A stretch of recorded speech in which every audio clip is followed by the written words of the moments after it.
大家好，歡迎收睇《懸案錄》。你有冇試過喺機場見到一啲人，佢哋刻意低頭，唔敢直視任何人，好似每一步都踩喺一條隨時會斷嘅線上。2005年8月，一名神情緊張嘅旅客出現喺上海浦東國際機場入境大廳。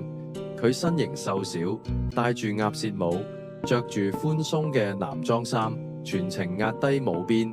當海關人員查驗護照嗰陣，發現證件屬於一名男性何女，但眼前呢位旅客無論外形還是聲線都明顯係女性。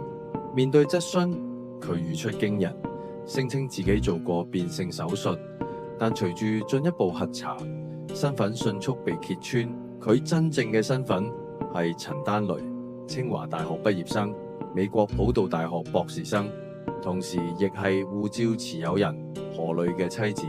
當被問及丈夫嘅去向時，佢冷靜咁回應一句：佢係一個好安全嘅地方。而幾乎同一時間，美國芝加哥警方喺機場停車場一輛私家車尾箱內發現一具被肢解嘅男性屍體，一宗震驚中美兩國嘅命案就此曝光。今日我哋就嚟講解呢宗表面係婚姻糾紛，實則涉及極端控制人格與原生家庭陰影嘅悲劇。陳丹雷1977年出生於四川，自小成績優異，喺一個極度重視讀書嘅環境底下長大。佢幾乎將成績視為唯一價值來源。高考以全省前列成績考入清華大學化工系，何女上海人，同樣係清華高材生。相比之下，佢性格外向、健談，人緣極好。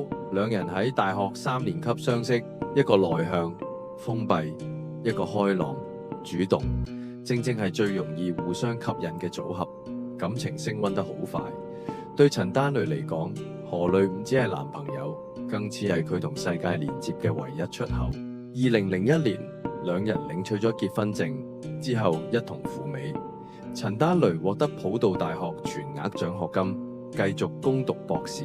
何女最初以陪讀身份赴美，之後亦成功轉為正式學生，進入工程領域深造。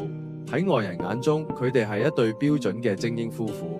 但問題往往就藏喺最光鮮嘅地方底下。去到美國之後，兩人之間嘅差距開始慢慢放大。何女憑住性格優勢，好快融入留學生圈子，有朋友、有活動、有選擇；而陳丹雷就喺陌生嘅環境之中變得更加封閉，交流、文化、人際，每一樣都成為壓力來源。當一個人嘅世界越嚟越大，另一個人嘅世界卻越嚟越細，關係就開始失衡。對何女嚟講，呢段婚姻係人生一部分，但係對陳丹雷嚟講，何女就係全部。而當全部開始出現裂痕，崩潰就只係時間嘅問題。陳丹雷成長於一個長期充滿衝突嘅家庭，父親係大學教師，母親文化程度較低，表面上係一個知識分子家庭，但實際上，屋企氣氛長期處於緊繃狀態。母親對婚姻極度缺乏安全感。據親友憶述，佢長年懷疑丈夫出軌，會反覆翻查丈夫衣物，質問行蹤，甚至情緒失控嘅時候大吵大鬧。而呢種不信任並唔係偶發，而係一種長期反覆出現嘅狀態。對於一個喺咁嘅環境中成長嘅小朋友嚟講，愛從來唔係溫暖，而係不安同監視。長期處於呢種環境之下，陳丹雷逐漸形成一種極端認知：親密關係必然伴隨背叛，而維繫關係只能靠控制。到咗青春期之後，父母關係最終破裂。離婚之後，母親情緒持續低落，最終喺抑鬱中離世。留下來嘅唔只係一段破碎嘅家庭，而係一套已經被內化嘅信念。據親友憶述，母親生前曾經反覆對陳丹雷講過一句說話：男人唔可靠，離婚係女人一世嘅恥辱。呢句說話咧，對一個性格本來就內向、依附性強嘅人嚟講咧，唔只係觀念，而係一種不能違反嘅生存規則。亦正因為咁，當佢成年之後進入親密關係，佢追求嘅唔係平等嘅愛，而係一種要絕對安全、絕對不會失去嘅關係。但問題係，當一段關係開始以唔可以失去為前提下，其實已經慢慢走向失控。2004年聖誕節前後，本應係一年之中最溫馨嘅時刻，但對陳丹雷同何磊嚟講，呢一晚卻變成咗關係第一次真正失控嘅臨界點。兩人因感情問題再次爆發激烈爭吵，長期積壓嘅不安、猜疑同控制喺呢一刻全面爆發。根據美國警方資料顯示，衝突期間，陳丹雷突然情緒失控，手執利器刺向何磊，何磊胸部受傷，隨即被送院治療。呢一刀唔單止係身體傷害，而係將一段關係正式推入暴力循環之中。事發之後，陳丹雷被警方拘捕。喺美國，家庭暴力屬於刑事犯罪，一旦成立，後果可以非常嚴重。而呢一刻其實係何磊人生最後一次可以抽身嘅機會，但佢選擇咗另一條路。何磊主動為妻子求情，淡化事件性質，甚至將事件形容為意外衝突。案件最終未被追究至最嚴重刑責，陳丹雷亦因此獲得相對寬鬆處理，外人好難理解。從關係角度睇，呢種選擇其實並唔罕見。當一個人長期處於情感操控之中，會慢慢將傷害合理化，甚至開始相信只要自己再包容一啲，對方就會改變。而何磊可能就正正處於呢種狀態。但現實係，暴力一旦發生過一次，而又冇付出真正代價，佢往往只會變本加厲。呢一次原諒冇令關係修復，反而成為咗下一次更嚴重失控嘅前奏，亦都為之後嘅悲劇埋下咗最關鍵嘅伏線。2005年8月中旬，兩人關係再度惡化，何磊終於忍唔住提出離婚。對一個長期將婚姻視為唯一安全感嘅人嚟講，幾乎等同宣判。根據庭審資料顯示，某個深夜，陳丹雷趁丈夫熟睡嗰陣，使用手槍近距離對何磊進行開槍射殺。何磊再冇機會反駁，亦冇機會再離開。但真正令人心寒嘅係，案發之後數日時間內，陳丹雷並未報警，相反，她繼續留喺屋內與丈夫屍體共處。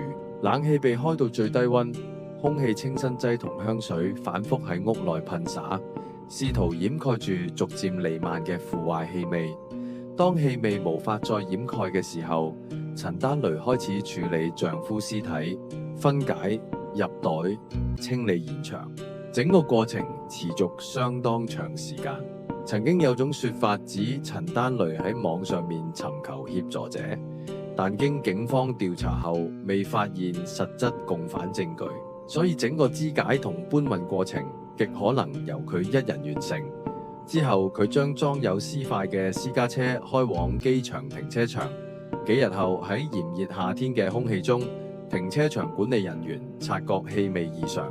當車尾箱被打開時，腐壞氣味瞬間湧出，一段曾經被視為精英典範嘅婚姻就此以最殘酷方式曝光。而嗰股惡臭不只係屍體腐壞嘅味道，更似係一段終於崩潰時散發出嘅氣息。2006年，呢單案件移送至上海，由上海市第一中級人民法院公開審理。法庭上，陳丹雷表現異常冷靜，她對殺害丈夫嘅事實供認不諱，但在談及分屍過程時，語氣平淡，情緒波動極少。控方指出，案件具備明顯預謀性，包括購置作案手槍、選擇深夜行兇以及事後處理屍體嘅行為，都顯示出清晰嘅計劃性。而辯方則從心理角度出發，強調被告人陳丹雷長期情感焦慮同依附失衡，認為案件根源來自畸形婚姻關係。最終，法院認定其構成故意殺人罪，手段殘忍，對社會影響惡劣，將判處死刑，緩刑2年執行。所謂死緩，意味住如果2年內若無再犯重大違規，通常會依法減為無期徒刑或有期徒刑。此後多年，陳丹雷因為喺獄中表現穩定，據監獄資料顯示，佢喺在囚期間曾從事翻譯等相關工作，經歷多次依法減刑後，陳丹雷大約喺2010年代後段期間刑滿釋放。嗰位曾經嘅清華才女，從此就消失喺公眾嘅視線當中，再冇人知道佢今日身在何方，亦冇人再提起當年嗰架停喺機場散發出惡臭嘅車輛。但案件留下嘅問題並未真正消散。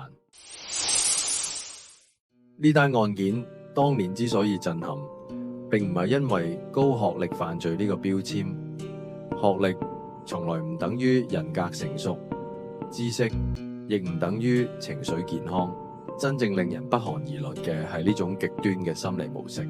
當一個人將伴侶視為唯一存在嘅意義，將婚姻當作自我價值嘅證明，愛就會慢慢變成佔有，佔有再變成監控，監控最終會變成暴力。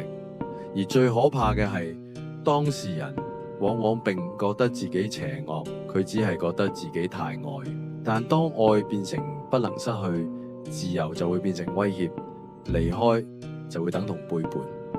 何淚想要嘅可能只係一段可以呼吸嘅關係，而陳丹雷想要嘅卻係一種永遠不會消失嘅安全感。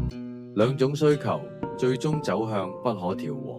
知識可以改變階層，但未處理嘅創傷會決定結局。如果一段關係需要靠恐懼去維持，如果愛必須透過剝奪自由去證明，咁從一開始關係就已經變咗質。今日嘅案件解說就到呢度。如果你都中意我哋呢個頻道，記得加關注同俾個 like， 亦都歡迎喺下面留言講講你嘅睇法。我哋下期再見，拜拜。